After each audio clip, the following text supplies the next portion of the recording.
توضیحاتش زیاد نشه فیلمش، من این کارا رو انجام دادم، الان توضیح میدم. با یه تیکه قوطی برای اینجا درب درست کردم. قوطی به اندازه از هر طرف نیم سانت بزرگتر از این.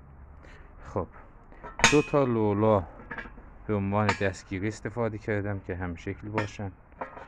به خاطر لولای این، چون لولا دم دست حاضری نداشتم خودم درست کردم.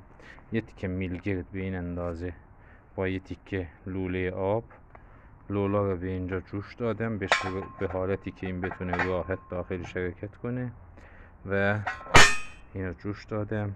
با این قسمت لولا این دریچه اینجا شد. برای این قسمتم همین اندازه قوطی رو به اندازه خودش برش دادم، بغلاشو با فرز شکل دادم بهش، قشنگ نیم دایره شد. بعد با استفاده از 2 تا مهره که به اینجا جوش دادم و 1 میلگرد سایز 6 حرارتی اینو اینجا متحرکش کردم و اون یکی قسمت لولا هم اینجا جوش دادم. خب این از این.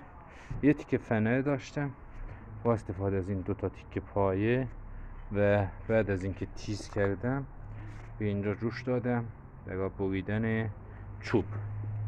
برای این قسمتم که در گذاشته بودم خب همون اندازه قوطی رو برش دادم ورقو و این دری که اینجا داشتم به عنوان کفی و این قسمت هم به عنوان زبانه با یه دونه دستگیره براش درست کردم و انداختم داخلش. خب و ادامه کارم باز توضیح میدم.